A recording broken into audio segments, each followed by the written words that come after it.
Hello, my royal lovelies. Welcome back to the channel, and of course, welcome to my home. We have fully de-Christmased the house.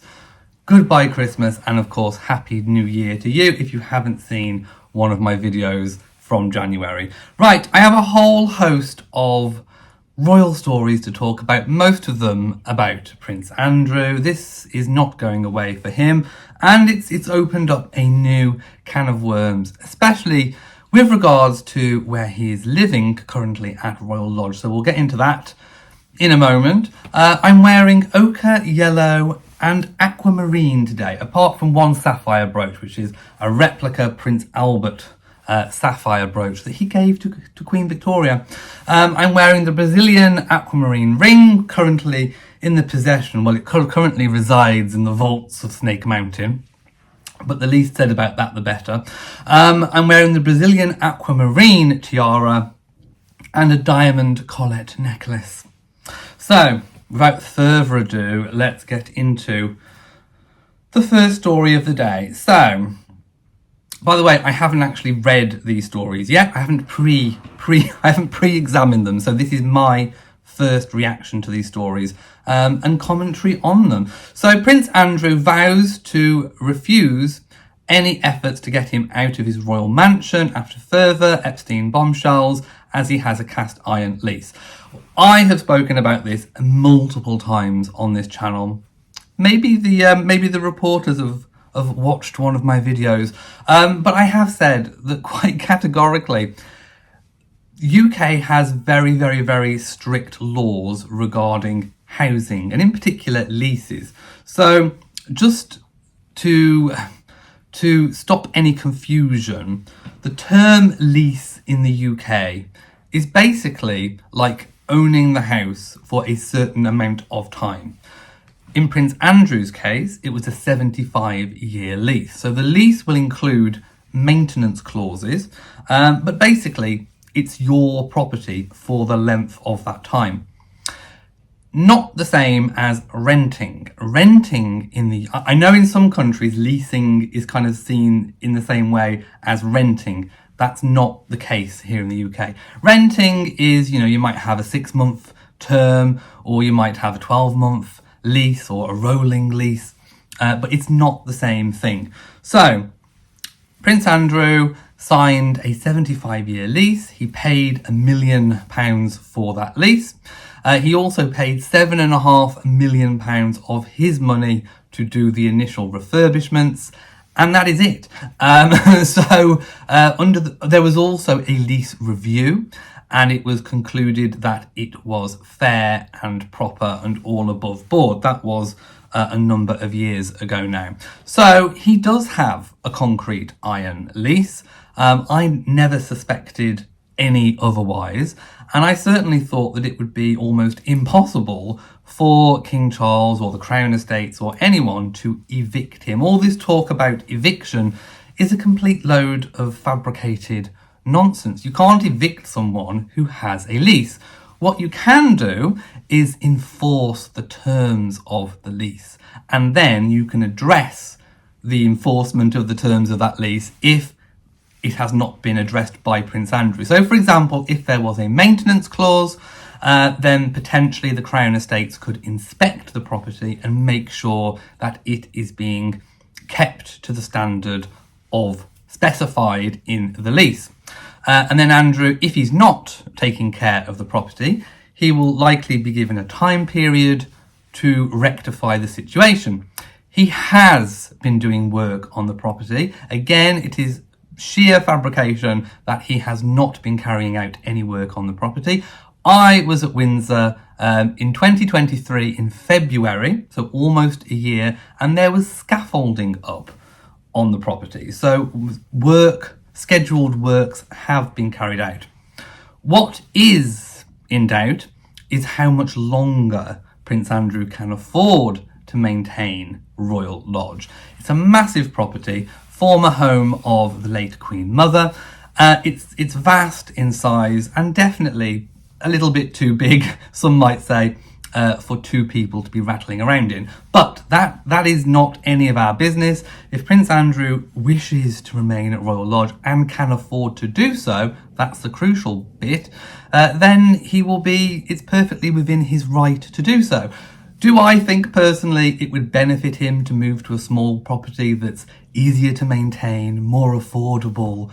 Yes, I do. I think it's silly remaining at Royal Lodge when you don't have to, when there are, other properties available. I've already mooted Wood Farm on the Sandringham estate, which might be a really nice retirement retreat. Of course, there is the vacant Frogmore Cottage, and there will be other various properties on many of the different royal estates available to him. He could, of course, purchase his own home somewhere, but I do think that somewhere that has the benefits of the royal protection, for example, as Windsor Great Park does, then that would be something to look into. But that's not my decision.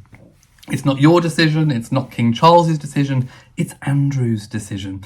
So the only way that, like I say, the Crown Estates or King Charles could possibly get Andrew out is if he's not keeping up with the terms of the lease. So at the moment, it seems like he is. But I would advise, perhaps scaling down the spending.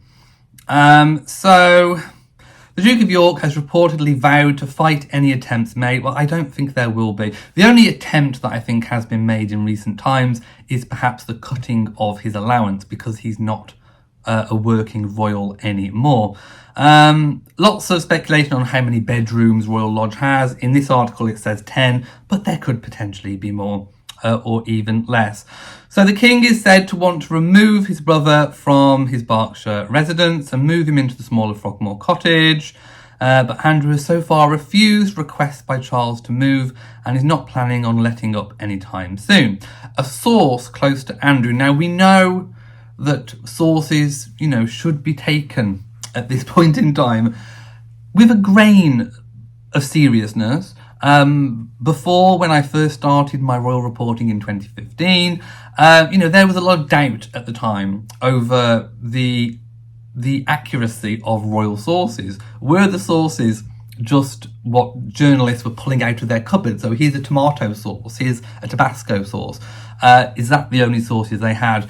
The thing that we have learned with the whole Harry and Meghan debacle is that a lot of these sources have actually been sources. They have actually been, people well placed close to royals, or palace sources have actually been employees. Now, of course, we do know that sometimes, quite a bit of the time, the newspapers get snippets of information and the journalists, and then they kind of concoct their own stories. So sometimes the information they do have is manipulated to form a narrative. But we have learnt that a lot of these stories have some basis in truth. For example, there was a palaver over tiaras with Meghan. There was a palaver over bridesmaids' dresses, and that, royals were crying. We still haven't got to the bottom of who exactly made who cry. I've come to the conclusion that I think they made each other cry. But anyway, we don't know who made who cry first. That is still up in the air. But we do know that, a lot of these stories, and also Harry's court case, the privacy court case for the phone hacking, it also concluded that a lot of those stories were true. Basically, he was saying, you got this information because you hacked. Well, in that case, he's saying that the information was true. So palace sources nowadays should be taken seriously. But obviously, use your brain when analysing them. So a source close to Andrew told the newspaper, Andrew is going nowhere. The king can't force him out. He has a cast iron lease that he has absolutely every intention of honouring. Andrew has vehemently and repeatedly denied all allegations against him. So this to me looks like Andrew addressing the newspapers and all the media furore that's been going on over recent days and saying, I'm not going anywhere. It's not my intention to go anywhere. But again, the word intent doesn't mean that it's not going to happen. It just means that I don't intend something to happen. It could happen if, for example, he runs out of money, but no one knows exactly how much money he does have. That is entirely private to him. And I think that's basically all the story says. I'm just having a quick scan. I mean, a source said, when it comes to any public role, there is no way back. There has always been an agreement that Andrew would be permitted to attend private and family events, which is what we have seen, as is his right, but not public or official ones. That has not changed.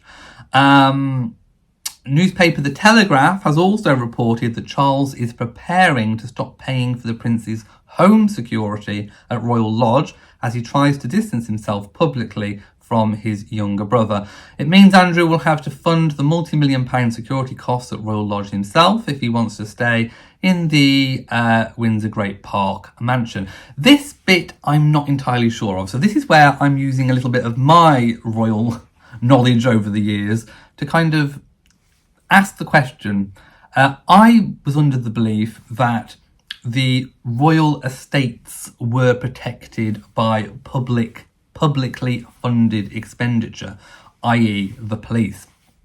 So, for example, Sandringham would have the protection, Balmoral would have the protection, Windsor Great Park would have the protection, Buckingham Palace would have the protection, even though some of those houses that I've mentioned are private. And obviously the protection would ramp up when any of the principals are actually in residence. So, Windsor Great Park, Royal Lodge, Frogmore Cottage, Windsor Castle, all of those homes would be under that umbrella. I was under the impression that that was paid for and it was there anyway. I didn't think that the royal family budgets covered it because there isn't an allowance for that, for security, in any of the published expenditure budgets that I have seen. If somebody has seen that, then do of course let me know, and I will take a good look at it. So I think the reporters have got this wrong. I don't think that any protection is going to be cut by Charles, because I don't think the king pays for any protection.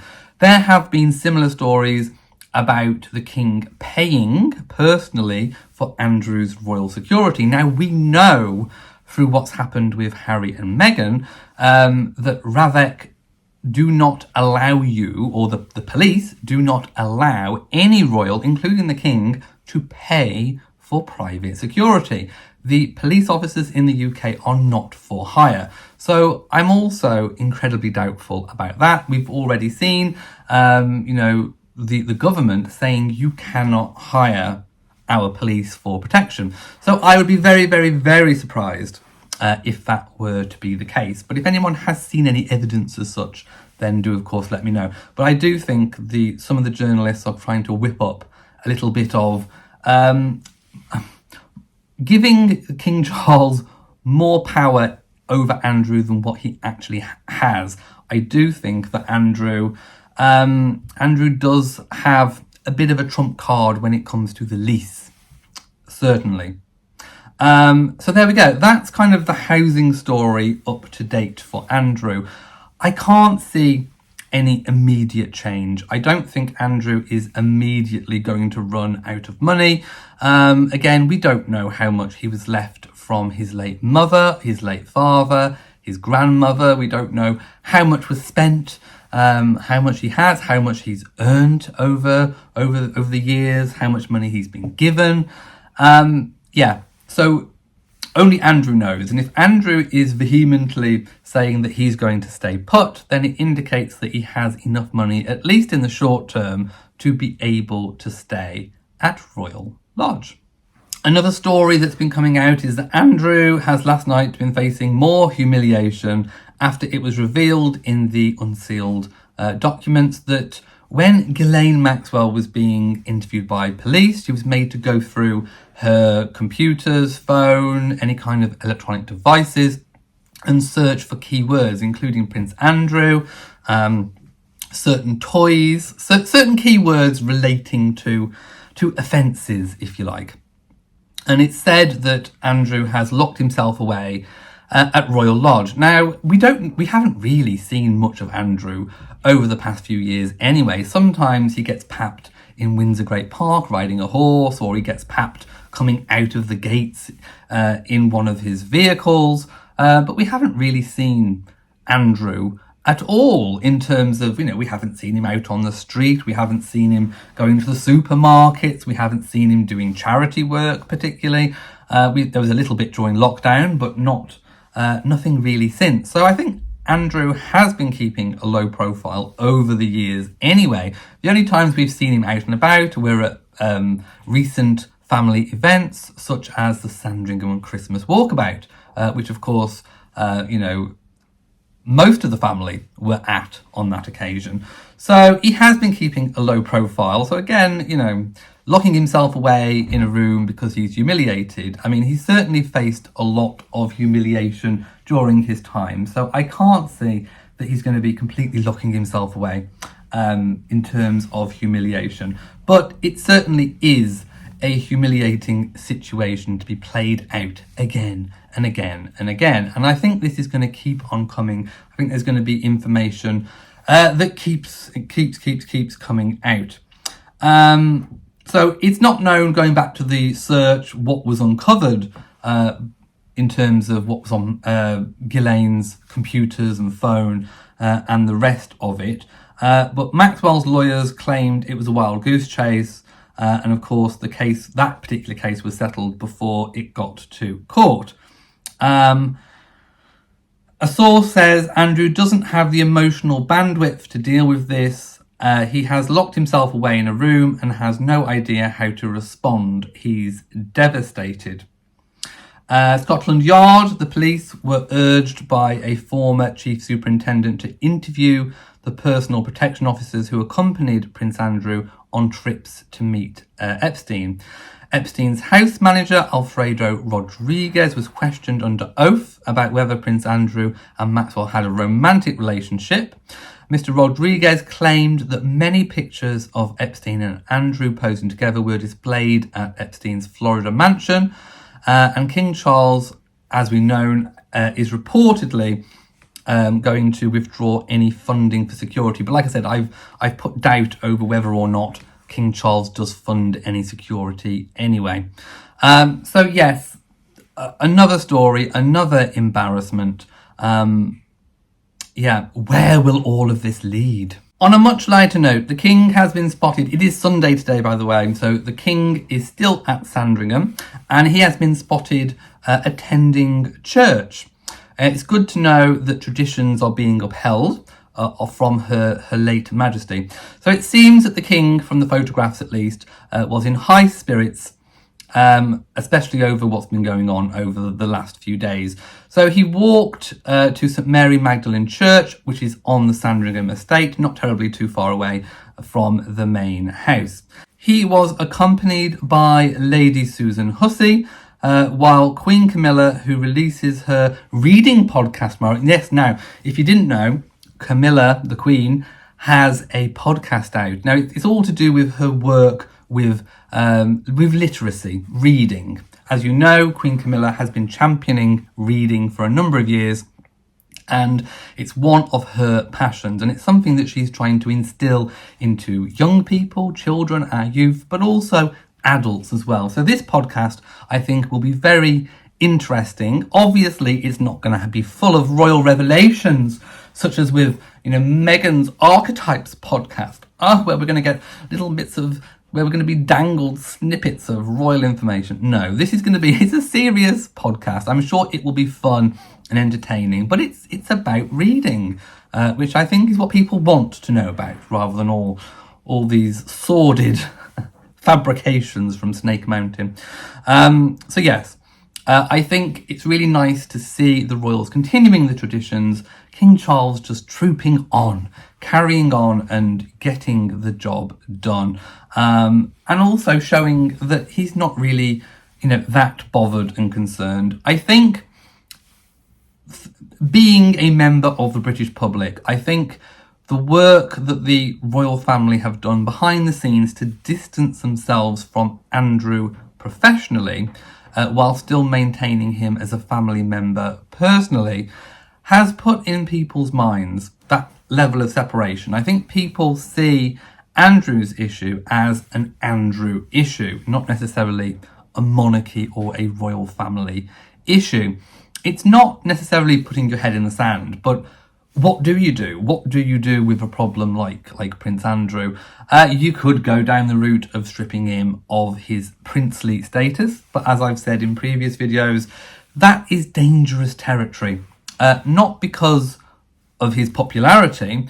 I think people would generally welcome Andrew being potentially stripped of his titles, although it is important to say that there has been no convictions or even necessarily formal charges made against him. There's been allegations, but allegations have not led to formal charges, although we did have that court case, which he settled out of court. But I think in most people's minds, they have made that separation between Andrew's lack of judgment and what he's done and the royal family as a whole trying to get on with things. So I think this kind of show of unity of the royal family as a collective, just getting on with work, not necessarily commenting on the situation, having dealt with Andrew in a way that I think is the most they can do at the moment. I think the only time where titles could be taken away would be if there was a charge and a conviction of the charge. I think that would be a justifiable reason to put those titles and styles into abeyance. But until then, I think they've pretty much done the maximum that they can do. Please let me know your thoughts in the comment section below. Right, thank you for watching this video. If you have enjoyed it, please give it a big old thumbs up. Don't forget to share on social media, and of course do hit the bell so that you know whenever I upload a new video. So from me, mwah, to you all, and goodbye.